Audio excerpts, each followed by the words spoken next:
So the house, the bachelor pad that I'm in, we had just watched the movie Hot Rod, and I thought, we were talking on the porch. Great movie. Yeah, we're talking on the porch, and we're like, why don't people do that in real life? Like some insane stunt. This was I think 2009, so it's before like GoFundMe and a lot of things being picked up. And I'm like, you know what? I have a car I'm going to light on fire. I'm going to tell people if they give me $20, I'll light that car on fire on the internet. I raised $20,000 in 3 days and saved my house from foreclosure, lit my car on fire, went to jail. But when I took that check to the courthouse steps, because we really pushed it to the 9:30 auction, at the auction, there's all these dudes in flip-flops and T-shirts, my people, right? Yeah. And they're bidding on houses. And I was just like, I'm in real estate. These are my people. So, like, that whole experience actually is what kind of picked me up and got me to really learn about house flipping, because I had just kind of stumbled through it. Never had a mentor, in those early days. Never went to a RIA meeting. Never did. Just kind of self-taught, just kind of figuring it out on my own. And when I saw those guys there, I just decided I'm going to make myself a part of this.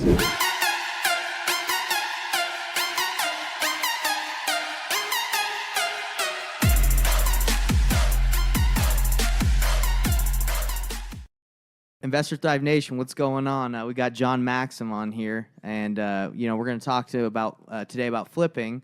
And John, have you checked out the YouTube channel yet? It's okay if you haven't. I haven't, honestly. I haven't. Don't even worry. I saw you on Facebook though. Okay. So there you go. Well, watched on Facebook. Well, our YouTube channel, if you haven't checked it out, or if you're new to the YouTube channel, if you're tuning in for the first time, we get people on here. We call it expert interviews. We interview experts in the industry, ask them questions about what got them into the business, so people can learn. And Investor Thrive Nation, what it is, we're just trying to create a channel where people can go to learn and not only improve in their personal lives, but also in real estate. So thanks for joining, bro. Yeah, no problem. I'll make sure when I visit to like and subscribe, as should you. Yeah, exactly, man. Like that's perfect, because I'm gonna have in the YouTube video like a little like and subscribe button that's gonna come up when you said that. So, yeah, man, YouTube's interesting, but it's we're almost at 300 subscribers. I think we're like 9 away. So when you subscribe, we'll be like at 192, and then whoever's watching, maybe they can get us there. That's cool. Yeah. Yeah, and the goal is to get as many as we can. So, but anyway, today we're just gonna kind of chat with you about your origin story. I mean, you do a lot of flips, and I know a lot of people are interested in knowing how to get into flipping, what got you in there, just a bunch of stuff. So we're just gonna roll, all right? Okay, sounds good. So let's start right now. A little bit about the origin story. Like, I don't know, we've met through like social media, virtual friends, but this is our first time. So what you're gonna tell me today is probably just as much as I want to know is the world. Sure. Right? Yeah. So let's kind of hear about what got you. So unlike a lot of experts in real estate like me, this was never like, I never woke up or I never like dreamt about being a real estate investor or being the guy or that owns a hotel or whatever. That wasn't my dream. Like, my why when I was young was let's party, let's meet girls, let's have a good time. And my why has only changed a tiny bit in that I found the girl, but I still want to have fun and do all those things. And so that's awesome, man. So my journey is more, I always say it's accidental, which is probably the best description for it. Like, I was working at a kiosk in the mall, and I selling surveys. Like, take a 5-minute survey, and you do this. We'll give you $5 or something. And this real estate agent was like, "Man, you're good at this. You should come work for me." And I'm like, "Okay." And so I went and worked for her, and I actually did awesome that first year. You still cool with her? Yeah. Actually, I just saw her yesterday. Wow. I'm helping her flip her house right now. That's awesome. So it's kind of fun to give back and help my mentor flip her house. Mm-hmm. But she, that first year, I actually made pretty good money as her assistant, which helped my ego just kind of go. And I'm like, yeah, I can do this without her. So I made like $80K my first year just as an assistant agent to her. Wow. And then I think I made like less than 10 on my own. That first year for real? Yeah, so 80 to 10. I didn't respect the SOI in the business that she built. I just ran with my ego. Most people don't, right? Nobody does. Yeah, nobody does. Especially when you're in your 20s. Like, yeah. It's easy to think you're really cool. Yeah. So anyway, that was a little learning lesson. And, after a couple years of being an agent, as is kind of a natural course, you see investing and you see like people flip houses. So I got into house flipping, and I'm actually, if it's okay with you and your audience, because I do several podcasts, and I've told my origin story a whole bunch of times. Go ahead, brother. So if you just Google my name and podcast, you probably find the long version of my origin story. So I want to try to tell it the fastest I have. 100%, bro. See- But where can they find you, just so they know? Because I'm all about cross promoting Sure. The best way to reach me is on Instagram, and it's just at On the John. on the John. Let's get John it. with an H. I do every Friday. I do a flipping thing, and then on YouTube, I'm flipping off. John Maxim flipping off. These are great names, bro. I like the brand.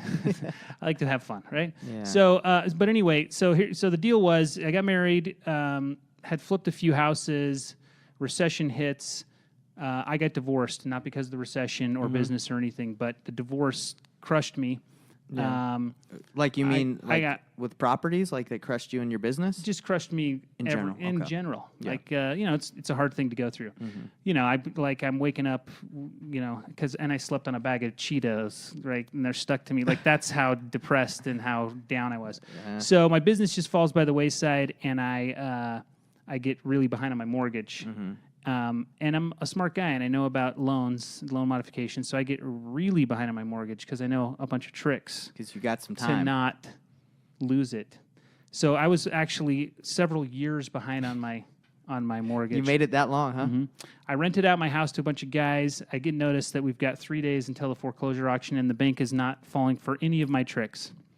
Wow. So that house, the bachelor pad that I'm in, we had just watched the movie Hot Rod, and I thought, we were talking on the porch. Great movie. Yeah, we're talking on the porch, and we're like, why don't people do that in real life? Like some insane stunt. This was I think 2009, so it's before like GoFundMe and a lot of things being picked up. And I'm like, you know what? I have a car. I'm going to light on fire. I'm going to tell people if they give me $20, I'll light that car on fire on the internet. Wow. I raised $20,000 in 3 days, and saved my house from foreclosure. Lit my car on fire. Went to jail.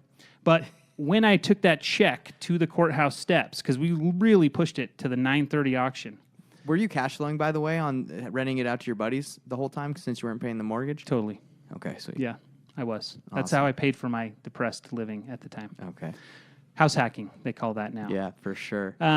Anyway, at the auction, there's all these dudes in flip-flops and T-shirts, my people, right? Yeah. And they're bidding on exactly. houses. And I was just like, I'm in real estate. These are my people. So, like, that whole experience actually is what kind of picked me up and got me to really learn about house flipping, because I had just kind of stumbled through it. Never had a mentor, in those early days. Never went to a RIA meeting. Never did. Just kind of self-taught. Right. Just kind of figuring it out on my own.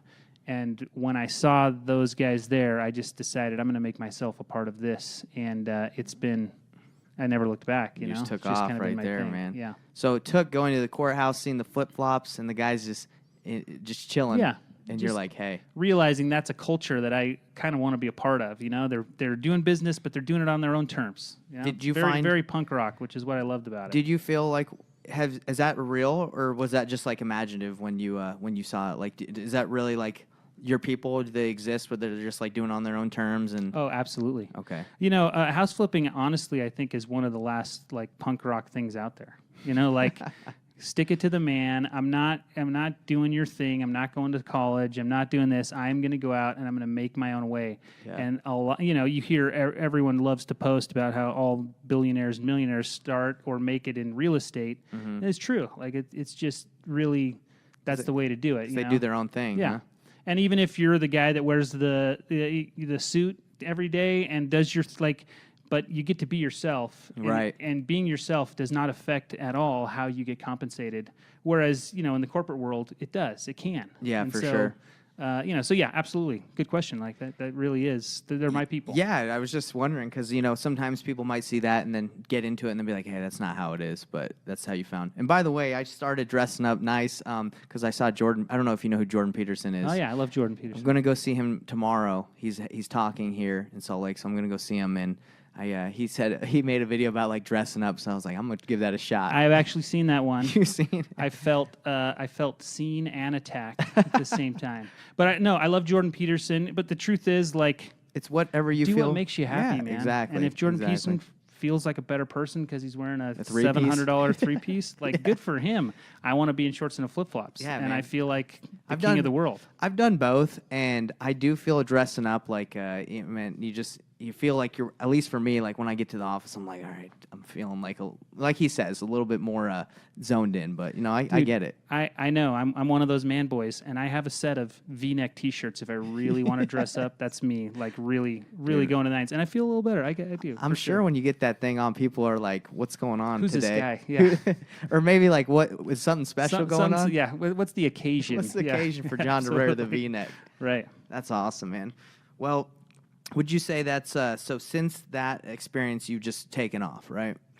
Yeah, I mean, obviously, there's a bunch of learning curve that went with that. I like my first 5 years was hit or miss. Like I kind of did real estate, but I also kind of just donated plasma for a living. Like I wasn't, like my why was not. Were you married when you were donating plasma? No, Okay. that was after my. Because I'm sure, like once you get married, you're like, yeah, that's where the why comes from, right? Right. For me, a lot of the guys like they want this success, and I love it. Like I see it in younger guys, and I just wish I could have been that guy. But no, I wanted, like, what am I doing this weekend? How are we laughing? Like, what games are we going to play? What girls am I going to pursue? That's all that I cared about. And then when I got a wife, like, okay, now I have to take care of somebody besides myself. How am I going to do that? Like, it's not just fun and games. And we can have a lot of fun and games in our marriages and stuff, but still you have to, like, take care of that person. yeah.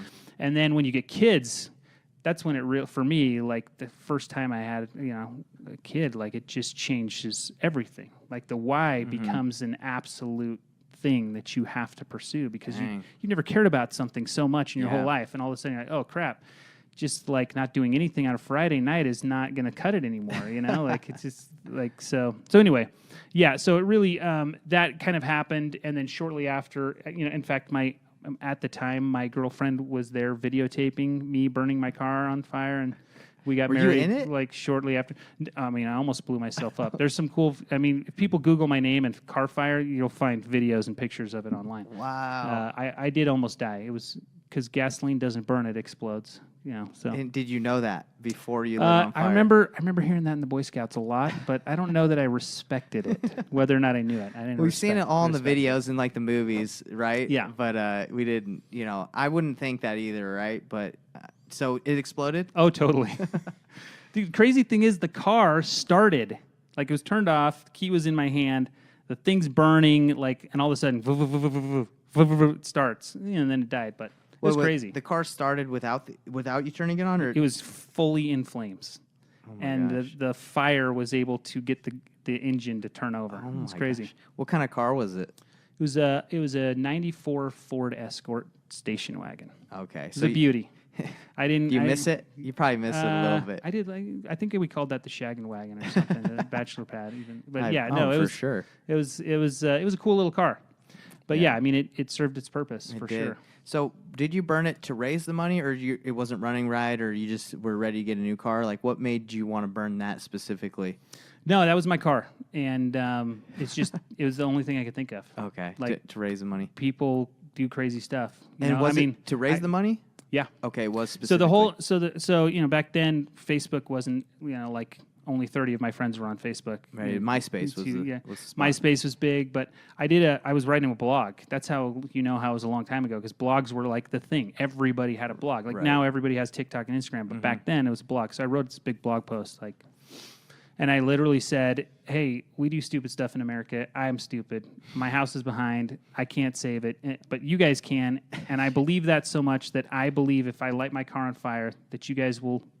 We called them lonations at the time. You guys will give me a lonation of $20. If enough of you guys do that, I'll light my car on fire and we'll save my house from foreclosure. And it totally worked. I mean, it went viral. That's amazing, brother. 3 days. It was crazy. 20 grand in 3 days. It was wild. I'm a part of a couple of Facebook groups that teach wholesalers and brand new investors, and they give away like some of the big guys. Like I think one guy gave away a car today, and another person like $10K.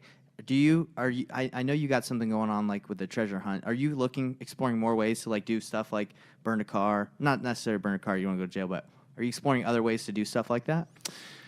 Yeah, absolutely. I mean, the car fire thing was, that was years ago, right? 2009, and things have changed a lot. And marketing budgets are a whole new world. Like nowadays, marketing and giving away a Tesla is better than paying for billboards, because it gets you a social media presence and stuff. Exactly. So yeah, I mean, I've kind of committed to this whole treasure hunt thing where we and part of the thing we love about it is, Instagram giveaways and social media giveaways, like a lot of things in the world, they're hard to trust. Like, sure, they picked somebody out of a hat, but Right. who knows? Yeah. Like, and it's amazing how often the story is the perfect story, or it's a friend of somebody, or So the thing I love about the treasure hunt in that whole giving back is it's really just whatever. I agree with you. It's Yeah. not. There's no me. I'm not like picking my friend's sister or whatever. I'm just burying treasure in the ground and letting everyone have like a great time finding it. Yeah. And it's proven to be it had a lot of cool side effects that we didn't kind of plan on in the first place, of just like making people happy and work together as families and stuff like that. And just you want to kind of let Investor Thrive Nation know what got you started with a treasure hunt? Like, what was the purpose? Yeah, a wholesaler who I had built a relationship with just because he had wholesaled me deals, calls me up one day and he's like, "Hey man, I want to bury treasure in the ground." And I was like, that sounds super fun. And it was COVID and everyone was stuck in their houses. And we just thought, we talked it out. We're like, man, it's you just get a way for people to get out. I mean, this was like in the early days of masks and 6 feet and all this kind of stuff. And we had gotten stimulus checks that we kind of didn't think we deserved. I mean, of all the people on earth, we're fairly good at what we do. And why is the government just handing us money? So we're like, let's just bury it. And one more thing that just kind of was more popular than we ever imagined. So we've done 4 treasure hunts now. Dang. What have the prizes been? We started with 5, and then we went to 10, and then we did a kid treasure hunt that was a little different. That was more like a geocache, where, but for the kids. And then we did a $20,000 one most recently. So. And has every time? Do you feel like it's growing the amount of people that do it, or is it? Oh, absolutely. Okay, so it wasn't like the first one was just like the biggest hit. Okay. Yeah, it's a huge. People love it. That's awesome, man. I've seen those, and I just don't think I would be good at following clues. I mean, dude, and the more successful you get, it takes a lot for you to have to get out and go hiking in the mountains. I don't know that I'd go hiking for $10,000. I'll bury it, but you'll bury it. Yeah. I'm not sure that I'm going to get out and do that. So. And you probably had a lot of positive content that came from that. Do you have people that like recording themselves as they're looking through the treasure? That like, do you have stuff like that where people would like record? Oh, totally. I mean, yeah, Instagram is it's like a full-time job when we bury a treasure because it's nonstop. They can probably people tagging us right? and hashtagging it and sharing stuff, and we try to egg that on and help people. We've built relationships with this whole community now of treasure hunters and stuff. So it's turned into a really fun. The real question I have for you, sorry to interrupt. The real question is, do you get any deals from it? I've gotten deals from social media a lot. I haven't gotten any deals from the treasure hunting. I bet you will. That I know of, but at some point that's going to happen because, I do have, probably 25% of my followers all comes from treasure hunt stuff, and one of these days, one of them's going to want to invest with me or 100%. send me a deal or whatever. It's weird how it works like that, right? Yeah. Like, hey, you met someone through this avenue, which is completely unrelated, but they're like, hey, I got a fourplex in.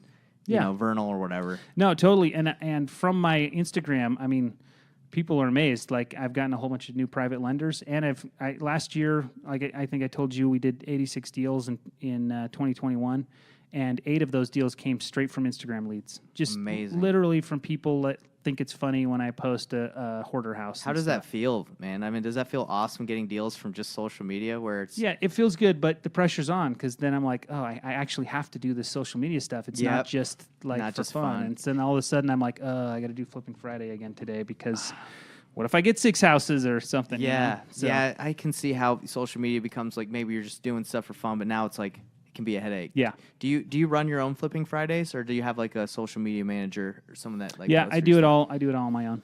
Wow. Yeah, for now. That's awesome. I've seen your Facebook stories, right? And then you convert them to Instagram. Yeah. When you post it on Instagram, it goes on Facebook. Those are impressive, man. You've done good. Like the music, the editing, like. I have a film background. I went to actually Slick for film back in the early days. So not specifically for your stories, but no, okay. but then it helped when I finally started doing stories because this was ages ago. Yours are impressive. I think I've seen like different like stickers. I don't know what you call them, but like different effects in there. Yeah, I love the special effects. I like to make it cinematic. It's because good. if people are going to spend, dude, one thing that Instagram taught me that I never imagined is how boring 15 seconds can be. Yeah. 15 seconds can be so boring, right? Like, it's amazing. And so if people are going to watch me, I really want them to be rewarded with something that's not boring. That's my experience. main focus is, okay, I want this to be a cinematic. I want it to be experience. I want to throw the music in and the stickers. I'm not just going to sit there and chit chat and talk. And Yeah, like the stuff. hey, this is John. Like you're kind of over that. You want to give them something yeah, juicier. I want to, I mean, I did that for a while and they're over it, you know? Yeah, they want. Plus, that's precious time. I always tease my peers who are trying to get into social media that do the, hey guys, it's me. Like, you just lost 3 of your 15 seconds just Yeah. doing that. They're already watching you. You don't need to introduce yourself every time. You know, like there's just little things like that. Hey man, that thank make you it for better. that. Yeah, you're welcome. Hey guys, it's me. Like, don't. I go, hey, this is real estate, Nate. Yeah. Even- I mean, that's okay. So on Flipping Friday, I do that on the first one only. Okay. But then the rest, it's, you know, kind of a thing. Yeah, I got a green screen because I think green screens can be pretty funny. They're so fun. I Yeah. do some green screen stuff. Green too. screens are great. So that's you got to have fun with it. I feel like Yeah. you know there's so much information out there that unless you got like a little edge to it, or I mean anyone can, even if they don't do wholesaling, fix and flip, they can act like they do. You know how it is. And they all do. Yeah, they do it. They do. A lot of factors out there. Yeah. Is it, what do you The call- internet is not real, people. yeah factors, is that what you call them? Actors. A lot of actors. Oh, but like fake actors. Oh, factors. Sure, I like that. I think you Yeah. said factors, right? I didn't, not on purpose, but I'll trademark it if you want. Yeah. I like that, factors. Yeah. Well, my big question for you and for a lot of flippers is like, as a wholesaler, like we spend a lot of money on marketing, but you don't do that, right? You don't like have like cold callers, mail, texting, right? Right. I mean, I've had a long career, Mm-hmm. and I tend to kind of go where the market goes, or I try to pivot. I try to like find out where deals are coming from. And right now, I mean, we did over 40 wholesales in 2021, and I didn't Amazing. pay a lick of marketing, Yeah. unless you count the time I spent on Instagram. Which is amazing. Yeah. Right? That's amazing. And one of my favorite things to do is to wholesale a wholesale. I love, And they you know, get fired up about that. my don't they? wholesalers get fired up about it. Yeah, I've seen. You've I seen- saw a conversation Yeah. that, and I laughed some new at that. some new wholesalers can really take that hard. And even now, there's some wholesalers that like, we don't allow daisy chaining and blah blah blah blah blah. Do But, you know, something about it. We all grow right? up. We're all grown ups, and like, if I can sell a deal that you can't, I mean, it doesn't matter. Like, a lot of them think, oh, you took money off from me, because if you sold it for $10,000 more than I sold it to you, I could have sold it for that. But Bro. that's the exact same thing you're doing with the fact seller. that a Like, you know, wholesaler it's would even it's be- kind of funny. Bro, they won't last, in my opinion. They won't, unless they won't. grow. Which the wholesaler you're talking about, which people can find on my Instagram, that story. I don't know who it was. I didn't. He's grown. Okay, he's So grown. it was an You emotional. put him in his place. It was an emotional time, but now he's still in the business. We still work together. You know, I don't let people know who he is, but he has grown, and Yeah. you know, we all do. To get upset about someone making money when you made money, that's like so stupid. It's so stupid. Because even like That's- you run into the flippers, they're like, "Oh, I only let wholesalers that bring me make this much." I'm like, "We can't work together, bro. Because I don't care how much you make. You shouldn't care how much I make." Yeah. And then wholesalers that care if you wholesale it, you just didn't. You accepted the offer. Right. Yeah. So Yeah. So it's fun. So you know, with me, I mean, I've been wholesaling since before wholesaling was a word, let's right? talk about Like. that. And even some of the big wholesalers here in Utah that I'm friends with, you know, like Andy McFarland and Matt Oviatt, like, I got to see how the recession hit them, and how wholesaling works in a down market, which a lot of wholesalers now don't even really know what that looks like, you know, and so, you know, my system is much different and not as easily replicatable, because it's based almost completely on my reputation in my market, where I have a very short list of guys who I know are buying, who know me, who know that I know what I'm doing, and I send a 3-line text which says purchase price, which is the price I'm offering it to them for, estimated ARV, which is what I think it would cost me to do it. I'm sorry, estimated rehab, and ARV. That's it. Oh, and the address. So 4-line text. text Those things. email too, or just text? Just a text. I don't send them pictures. I don't send them videos. if they're interested, I let them, figure out how to get them into the property or whatever. And then I just say, take it or leave it, man. And if you don't want it, I'll send it to some other guys. I usually give them 48 hours or something. You got 4 minutes. And and I let everybody know, like up front, like this is how I wholesale. And then if they, if I send you 2 or 3 and you don't buy them, then I usually take you off the list. Just because I don't, when I get a deal, it's a deal. And I know that if they don't buy it, I'm just gonna take it down. Yeah. Which gives me so much arrogant power, I guess you could say. Yeah, it's like, hey, it's just I like don't need whatever, you. Yeah. whatever, man. You want it? This is a good deal. Take it. And if you don't, this is not a good deal. I mean, there's plenty of reasons why I'll wholesale. Maybe I can get a great amount of money. Maybe I'm pretty overextended on my crews and guys flipping houses and stuff. Maybe it's the headache to profit ratio is a little too low for me, but I still know that there's money there. And there's newer guys who headache to profit ratio isn't as big of a deal to new guys, they're right? willing to take Where it, they're yeah. willing to take it on if I send it to them and they know that it's a deal for me. So, I of my 40 wholesales, probably 10 or 15 of them were other wholesalers' deals that I just kept up and then turned around and marked it up. We call it JVing, but JVing is like you tell them, right? But you're basically just like, yeah, I'll buy it, and then you just wholesale it, right? And it doesn't matter because you fulfill your end of the agreement. Yeah. That's awesome, man. So that's, would you say 10 to 15? Where would you say the other ones are coming from? Is it from lists, the MLS? I do a little bit of marketing here and there. Just kind of, like I said, depending, like right now I think notice of defaults are getting kind of big again. I'm looking forward to more notice. And I haven't touched notice of defaults for like 4 years. No, because there's been like 10 a month. Yeah. Maybe. But they're starting to pick up. I mean, and a lot of it has to do with here in Utah, like taxes. People's taxes, like their escrows just going up. Their payments like just magically going up like $300 or $400 a month. Dude, that shuts people down. Yeah. That can sure. the average man, that can knock him right off. And so notice of defaults, so I've started buying lists and calling notice of defaults. You yourself calling them, or do you have a guy? Or I have I have 2 avenues. I have somebody that I'm training that's going to come work for me, probably doing acquisitions as I see the market kind of turning more towards me wanting to actually call on some of these and do some of that work, where most of the time I'm happy to let the wholesalers do it with all the marketing that they spend. But and then I also have somebody who has a company where they'll call, if I provide them the list, they'll do the calling. Is it Dave? And then provide, Dave Klein. Okay. He's got his cold callers in Peru, wherever they're doing it. Yep.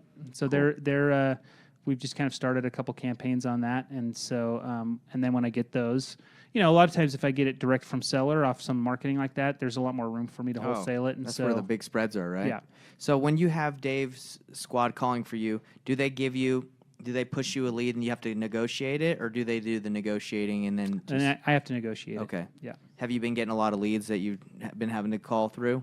Or? Yeah, and I have someone on my team that will do it, or I actually, negotiating is one of the things I love to do, so I don't mind that part, but a lot of times I don't have the time to build the relationships with the sellers that is needed to really negotiate.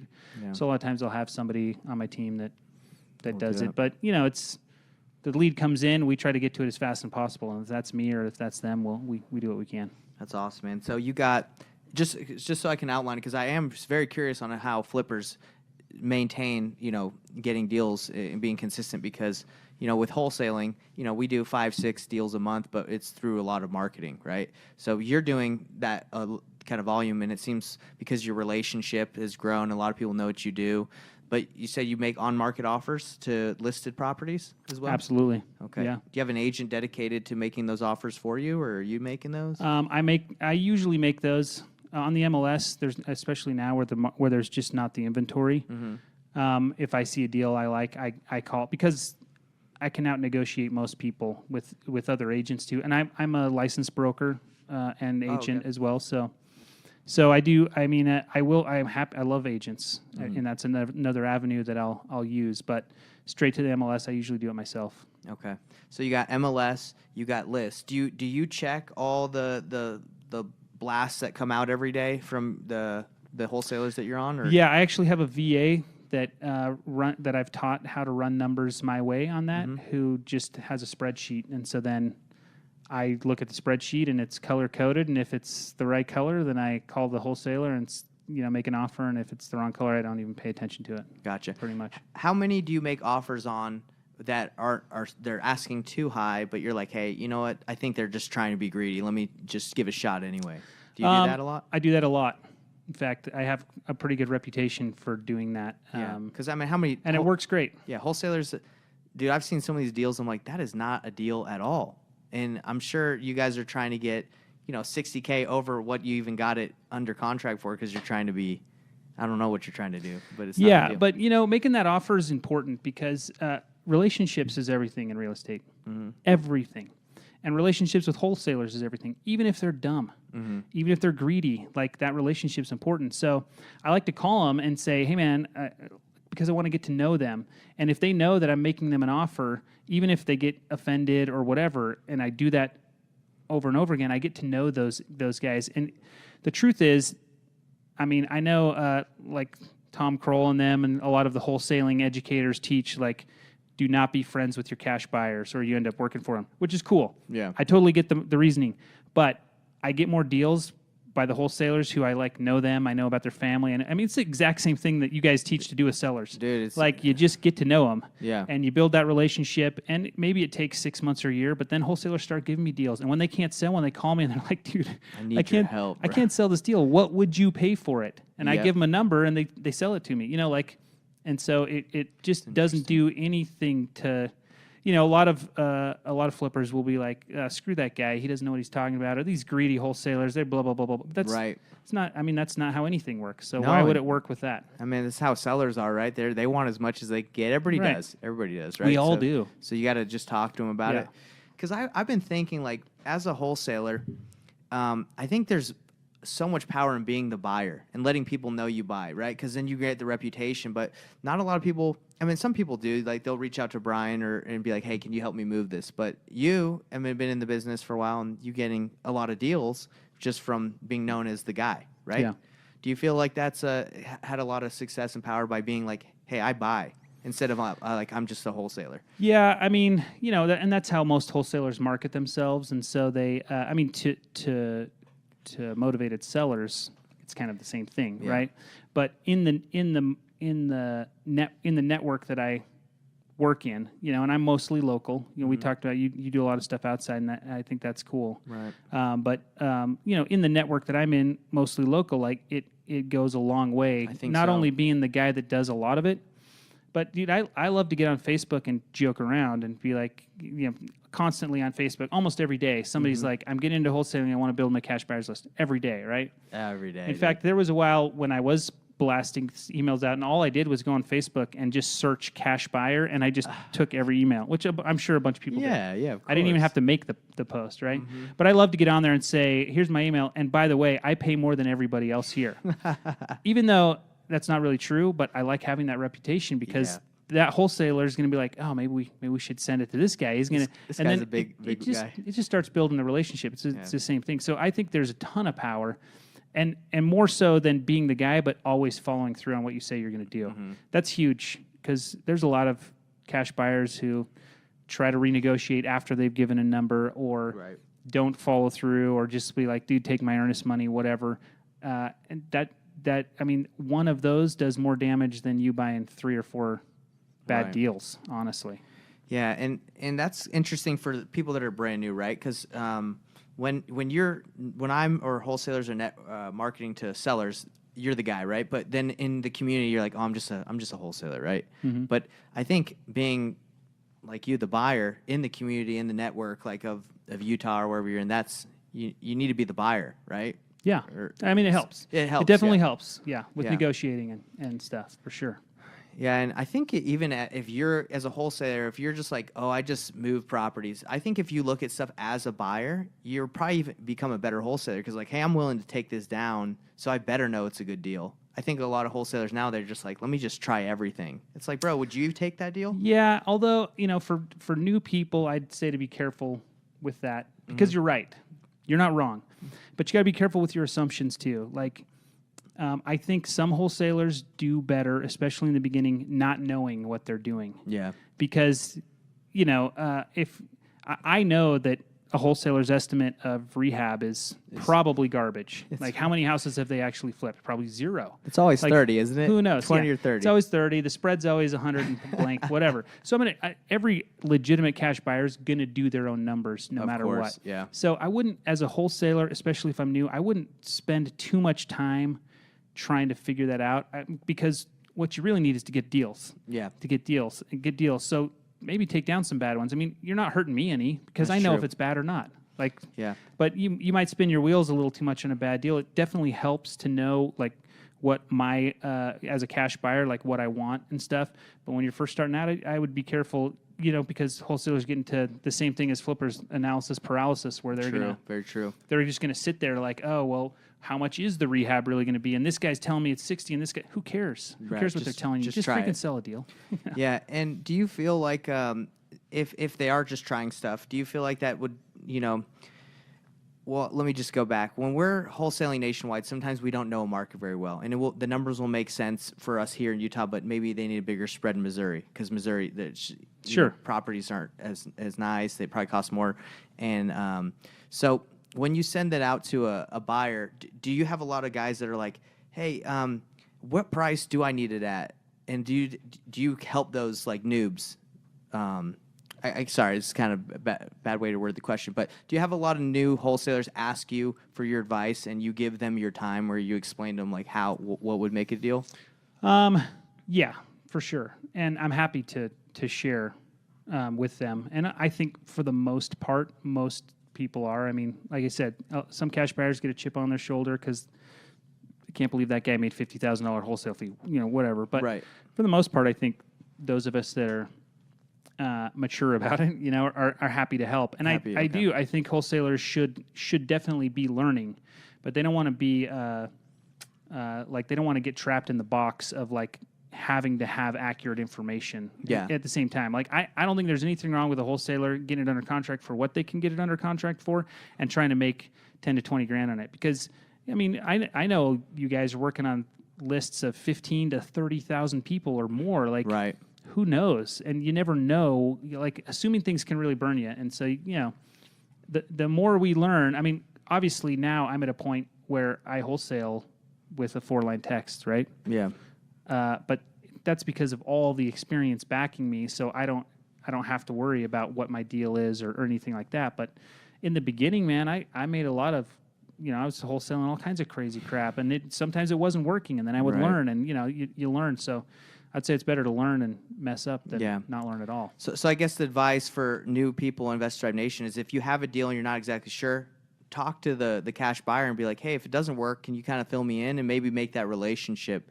Because, I mean, it sounds like you'd be willing to help. Absolutely. And I'm sure there's a lot of cash buyers. But don't be afraid to just blast it out either. If you can't get any cash buyers to give you advice, just blast that thing out and see what happens, man. Like, what's the worst? Like, I'm going to call you and be like, you're an idiot? Like, who cares? Yeah, you're right. It's true. So what's your opinion on the trajectory of the real estate market, not only here in Utah, but in general? Do you think we're going to start getting a lot more inventory? We're going to see a lot more pre-foreclosures coming? Like, what's your vision of what's going to happen this year? I think this year in Utah is probably going to be fine. I mean, things are just kind of happening the way we thought that they would so far. I mean, it's only March, or it's already March, depending on how you're looking at it, right? But things have kind of gone the way, and I do like that I'm starting to see some people kind of doom and glooming, whereas like last year, it was just like nothing can happen. We're invincible, which is always a telltale sign, right? Yeah. Everyone in the market was like that. I think Utah is a market that's pretty insulated. However, like we've seen unprecedented inflation.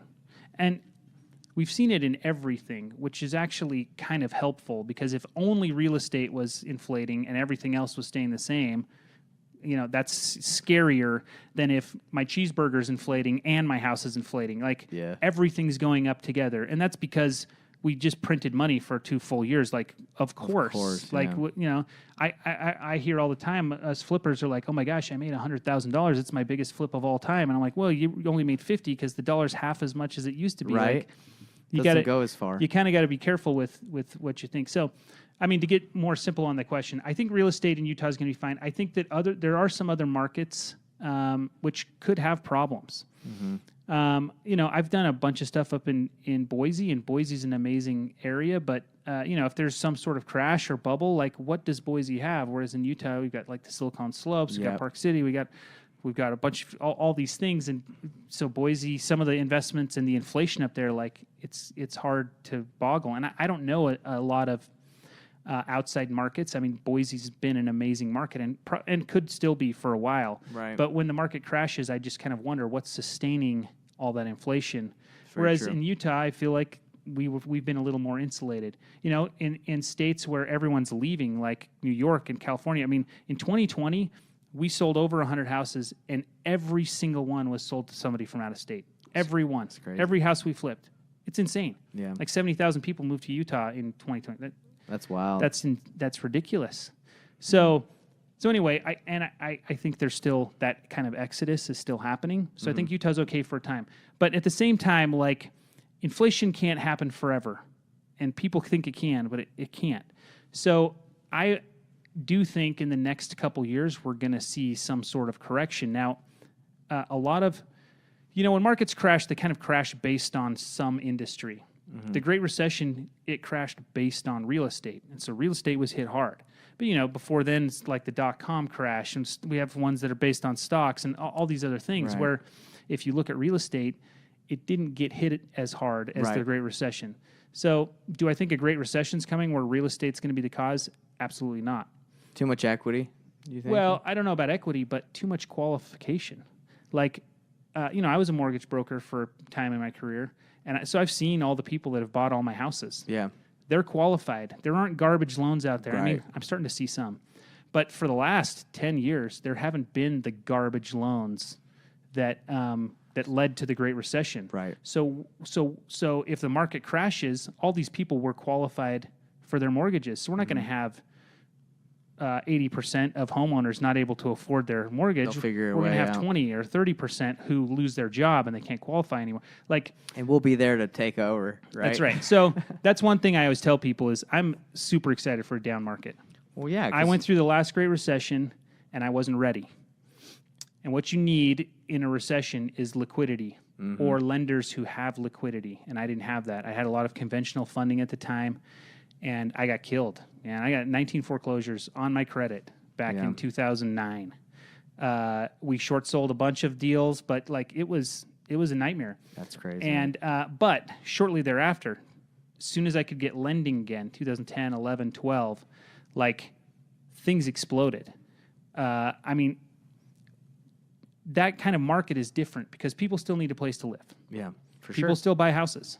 So now you have to make the house the nicest. I mean, this is kind of what HGTV was really born out of. You really have to have the nicest house. Right now, I don't have to have the nicest house. I don't even do my yards right now. I leave. So you've changed the way you're flipping right now. I completely changed what I'm doing. I have to do huge remodels, and I have to create value that way on the house. But there's certain things like fences and driveways and yards, curb appeal. Like I almost don't even bother with curb appeal right now. Wow. Because all I need to flip a house right now is a house. Yeah. Right? Yeah. But in a down market, I have to make my house the best house because people are still buying, but they're only buying what the best house is. Right. But I can do that for like $30,000 because all I have to do is shampoo carpets and change. Like when the market's going down, if you buy correctly, you don't have to do these massive remodels to create value. You're creating value just by making your house one of the best houses on the market. So it's a different market that I'm excited and ready for.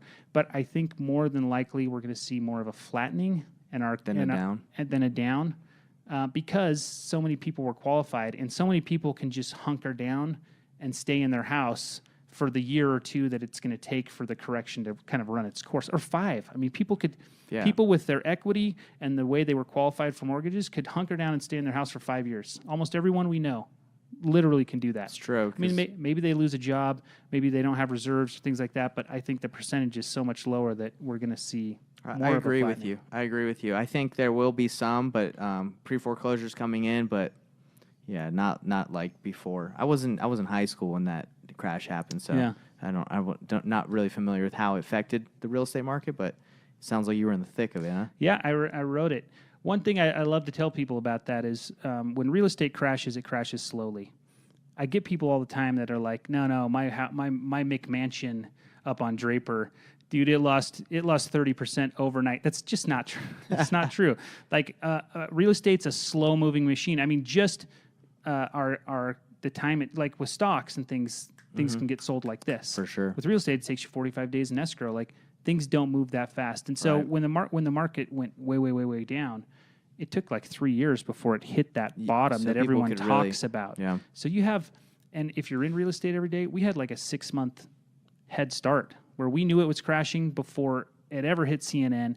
Now, the thing that makes me a little nervous about the next crash is when COVID happened, it was like instant worldwide because of social media. Yeah. So I don't know that we're going to get a sick start like we did because the in news spreads 2009 faster. because news spreads so fast that I do good point. think like one day I'm going to be like, oh crap, the market's crashing. And in less than 10 days, everyone in the world is like, might even hear me literally say it because of social media. Like you just don't know, right? Yeah. So I do think we need to be prepared for things to move faster than they did the last time around. But at the same time, like real estate doesn't crash like other markets because of the way we buy and sell it. Interesting. Okay. Well, man, you've given us a lot of gold nuggets today. Too much. Man. Sorry, man. No, it's been great. You get me going, I'll talk forever. No, this is great because everything I'm asking you is stuff that I'm interested in, and I feel like if it helps me in my business, it's going to help everybody. You know. Yeah. So let's end with just one thing because this is I did a poll on my Facebook group. I don't know if you're a part of my Facebook group. Are you? I think I am. I don't know that I'm on it very much. Yeah. But I think I am. No worries. My goal on my Facebook group is to teach everyone how to wholesale for free. Like that's my goal because what I understand from doing this for so long is you can give everything. You can give the whole book to someone, and they still have to go through the trials and errors and ask questions. So my goal is let me teach it to you as much as I can. And if you want to talk to me, ask me questions, or sign up for a program, go ahead. But let me just give it to you. Good message. Yeah. So in my Facebook group, I asked a question, what is the biggest struggle most people are struggling with now? Most wholesalers, real estate investors in it, and they say it's finding motivated sellers, right? Or finding good leads. So what would you recommend for someone that's like, new or struggling with that? You got 42. How many deals did you say you did last year? 86. 86. So that's a lot. That's a lot. And I'm sure somebody would be happy with 10. So today, if they could take one action, what would you say for anyone that's wholesaling or trying to be a flipper to get deals, motivated deals? I would say you need to kind of expand where you're searching. Like one trap a lot of us get into is we go on YouTube and we say how to find houses. I mean, I even do it when I buy my list. I just type into YouTube hottest lists on PropStream, right? Right. And whatever some guy says, I'm like, cool, I'm going to do that because I don't have time to figure it out myself. I'm not tracking it. I'm a low level list buyer, right? Yeah. So, but the thing is, like, people get kind of caught up. Like, okay, well, I have to do it this way. Well, that's when in my career, I've found that I find deals like. We call it deal flow, and I like to think of like a river flowing, right? And every river has tributaries that fill it up. Like the river is the deals, but what am I doing to kind of get my river full? Well, one of those things that I got to do is MLS.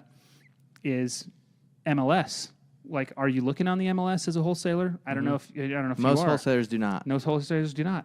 You can make a lot of money. Clay and Brian, man, they love talking about some of those deals. They just pull right off the MLS and sell. and people say you can't do that because the cash buyer is going to get on there and see that it was listed and that you're marking it up. Who cares? If I'm the cash buyer, I'm like, well, is it a deal or not? Right. You don't care where it came from. So then there's agents. Like, are you talking to agents? Let agents bring you deals. I love working with agents because it's an army of people that are out in real estate every day. Mm-hmm. So I'm calling agents, I'm training agents, I'm talking to agents about what I'm looking for. Every time I see somebody like, I'm a new agent, I'm like, I'm your first client. I will buy every house you can find for me. Here's my criteria. There's online auction systems, hubzoo.com, auction.com. I have found so many houses on there. It's insane. Really? And I talk to people who are my peers in the industry, and they don't even know what they are. Yeah. Like, look on those. Mm-hmm. See if they have houses on your market. Learn how that works, Auctions, notice of default. Like, every one of these is a different thing. And then get creative. I bought a house off eBay once in Tooele. Bought a house on eBay. Like, I was just like, I wonder if people sell houses on eBay. Next thing I know, I'm buying a house on eBay. That's crazy, man. Like, what are you doing to kind of figure out other ways to buy? The IRS sells homes. What's it called? The DEA. They have an auction system. That's crazy. Where they steal homes from drug dealers and then they auction them off. Like, there's so many ways to find houses. If you're only doing lists, or you're only if you're having trouble, you need to pivot. Yeah. That's what I've learned. So when I was tracking, like I told you, you get to a point where you stop counting, right? Mm-hmm. When I was tracking, 80% of my deals come from the MLS. I'm going to work the MLS. As soon as that dries up, what do I need to go find? Let's go to the auction sites. Let's go down to the courthouse steps. Maybe that's where the deals are. Let's look at wholesalers. 2017 to 2019, I bought almost every deal from wholesalers because you guys had great deals. I didn't have to do any work. Perfect. I only have one deal from a wholesaler right now. Mm-hmm. And most of the ones I pick up, I end up wholesaling to somebody else, right? So it's just the market's changed. Like the wholesalers, either they got greedy or the deals just aren't there anymore. So I can see why a lot of them are like, I can't find any deals because you need to pivot and nurture a different part of your river. And what I try to do is every day I do a different finding tool for an hour. I have 1 hour every day that all I do is find. It's in my calendar, and I'm like, okay, and what am I doing? Morning, afternoon? Do you? I move it around a little bit, but most of the time it's right before lunch. Okay. Because sometimes I do cancel it. But, sometimes I do cancel it, but maybe it's Zillow for sale by owners, which I've had great success with. That's amazing. In the early days of Homey, it was so easy to buy a deal off Homey because the agents don't know what they're doing either. And turn around and sell it. Just be creative and find ways to and pivot because the market's changing and it's not always going to be lists. Yeah. That's not always going to be the best way to find deals. Well, that answer is exactly what I was looking for because most wholesalers that learn from a coaching program or just from YouTube, it's like the generic pull list, text it, mail it, cold call it, blast it. Those lists are getting destroyed. Right? Yeah. They're by everybody. I'm buying them. You're buying them. We probably called the same people today. Exactly. Right? And I think thinking outside the box, for sale by owners, MLS, I think wholesalers think agents are almost your enemy, right? They're like, oh, they don't, if they knew I was a wholesaler and were like me, no, you can be. You can tell them you're a cash buyer just like you tell the sellers. Exactly. It doesn't matter. I know part of the problem is with wholesaling, you want everything to be systemized, right? I get that. Mm-hmm. And the lists is a great systemized thing. And if you got to go make friends with 30 agents, that's a hard thing to systemize. Yeah, but if you can't find deals and you need deals, you're going to have to try some new things out. And 100%. And I guarantee there's somebody out there that's going to teach an awesome course on how to systemize talking to 40 agents a day. You guys will figure it out. Yeah, you put them in a drip campaign if you're or trying. something like that. They're going to figure it out. Yeah, and I'll look forward to watching it on YouTube and being like, I used to do that. I just never made a course about it. Yeah, exactly. And, there's so many different ways. We've gotten deals from probate attorneys, from networking. I'm sure you've gotten some deals since you've, worked with lawyers I used to office before. with a divorce attorney and just get deals. Just he would be like, hey, there's a house flipper here that might make you guys a cash offer on your house right now, And so I just rented an office from them just to be able to get deals off the attorney and stuff. See, that's why I think what you're saying right here is so valuable because, again, wholesalers, they just learned one way, right? And they think that's how they do it. But, look at all the ways you presented that we can get deals. And I guarantee 90% of people watching this have never even tried those. Yeah, there's the funny thing that I love to say because I love movies and stuff like that is, and if you're new, of course you're new. Learn your system, master it, and then move on. But if you're having trouble, you need to grow. And in movies, there's a story arc and there is growth. You can be a one-dimensional character or you can be a three-dimensional character that people care about. And if you're doing the same thing you were doing 2 years ago to find deals, you're not growing. You're the same person. There's no growth. You need to have growth in real estate or you're not going to succeed. You're going to end up fizzling out. Agreed 100% because I've been to so many coaching seminars and learned from so many people, and they teach the one-dimensional pay for paid marketing, wait till leads come in, talk to them. I think that's not the best way to do it. Yes, pay for marketing, but you also got to network, talk to agents, do all those things that you suggested. You do that, then your river's flowing. Yeah. But if you're just waiting on, especially right now with sellers knowing their properties are worth a lot, you come at them with a 50%, 60% offer, they're going to say, no way, So yeah, exactly. Because we sometimes we make them seem dumb, but they're not dumb, and they want money just like the rest of us. But yeah, if a system works, use it and use it and use it and use it. But it's not always going to work. Like Right. I'm changing up what I'm doing at least every 6 months or more. That's awesome. Almost never has one year been like the year before it as far as finding deals. Almost never. That's awesome. And so I have to pivot. And when I pivot early and aggressively, I always have better years. I love it. That's something everyone needs to take to the bank, especially in my business, because I have, my guys, my employees that I hire, and, they are set into a system, and they're like, I will call leads that come in. But, they're not thinking, well, let me do this and this and this, right? Because that's outside the box. Mm-hmm. But that's like, I think that we would flourish. Well, that's your job to think outside the box. Definitely and my then job. make a system that you can plug them into, because they're never going to do that. That's why they're so Employees good are- at where they are. Exactly. Yeah. But no, that's definitely stuff I think everyone can learn from. And one last question I have for you before we go, because it's been awesome talking to you. You're a fun guy. I can, you do On the John, you do all this stuff. Do you feel like? I guess my question is, how do you have so much fun? Like, is that a weird question? You just seem always to be like, having fun with your kids or having fun. Like it. You even told me you chased girls and partied all the time back in the day. Like it. Well, I mean, I think, we get caught up on the wrong things on what's important, right? Like, what really is important? Mm-hmm. If you buy a Lamborghini and a private jet and you had to work really hard to get there, and you couldn't have fun doing that, have you achieved something that now you're going to have fun? Probably not. Right. You're probably going to keep like chasing whatever it was you were chasing.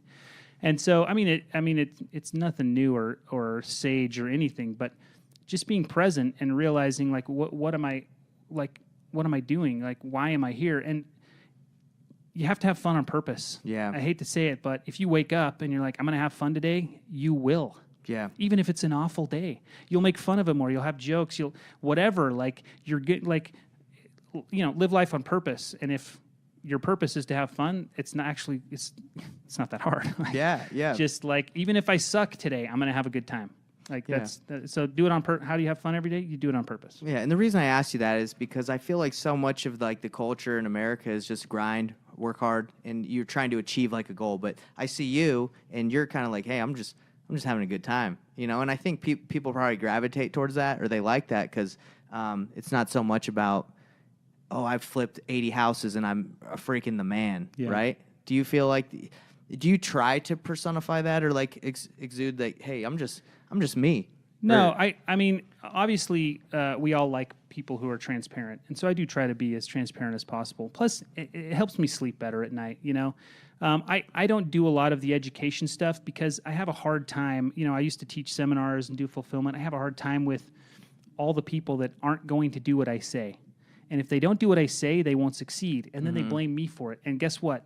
95% of the people, 95% of you guys are not going to do what we're saying. I know, But that's man. just life. Yeah. I have a hard time with that. I don't want to do that. So it's you easier did for me educate to back, and you did do a little bit of and education. I still do a little here and there in certain situations. I have my ride along day where I borrow my sister's van and people just pay me to come with me for 2 days straight. I mean, we're doing one of those coming up in May. But I do a little bit, but I don't like to. And that's just me.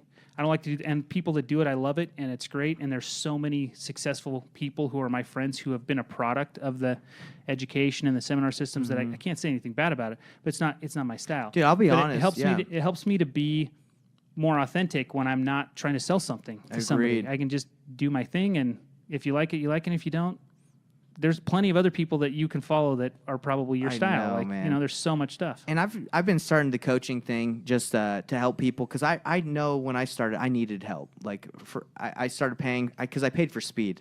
I could have probably figured out wholesaling by myself, but I probably would have taken me a long time. So I paid for the speed, and I know the need is out there, but it is very difficult to like know the actions they need to take and be like, I don't know if they're going to do it. I know. And it is kind of hard. People don't take action.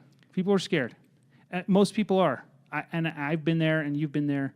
Mm-hmm. But, you're going to lose money. You're going to fail. And if you're not okay with that, don't pay anyone $40,000 to learn how to not be okay with that because it's not going to work. Yeah, it's like, hey, pay me and I'm going to tell you to take action. Like, that's what most coaching is. Like, hey, I'm just going to tell you to get to work.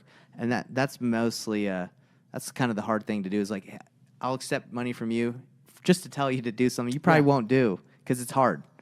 But yeah, it's interesting. But yeah, thanks for answering the question about fun, because that is, I think people lose sight of fun, and you can enjoy the journey instead of let me enjoy once I get there. Let me have a good time once I get there. And you're having fun all the way. Yeah, when I had 19 foreclosures, I had fun. I was still waking up and saying, I'm going to have fun today, even though today's really, really going to suck. You know, and it works, man. Like, it doesn't take that much to have a good time in life. Dang, dude. I think that's something. So I have a morning routine where I, like, say what I'm grateful for, but I'm never like, I'm going to have a great time today. I'm going to have so much fun. Try it. I'm going to try it, bro. Add it to the things you're grateful for, and just be like, you know what? Today's going to be awesome. I mean, it's the same affirmation thing that a lot of people teach. Right. You know, fun is something that we think is reserved for kids, and it's not. It's for everybody. Yeah, you can have a great time. We're having a great time today. Yeah. All right. Well, hey, Investor Dive Nation, we've had John on here, and where can they reach you one more time before we head out? Seriously, like, email for me is going the way of the dodo. Like, I feel like it's going to be snail mail in like 5 years. So do not email me, even though if you want to, you can find me. But Instagram right now is the best way. I try to answer all my DMs. So @OnTheJohn. I'm there, and I'm trying to have fun. All right. On the John. Have some fun. Thanks, Investor Dive Nation. Thanks, John. Yeah. Hey, thanks. See you guys.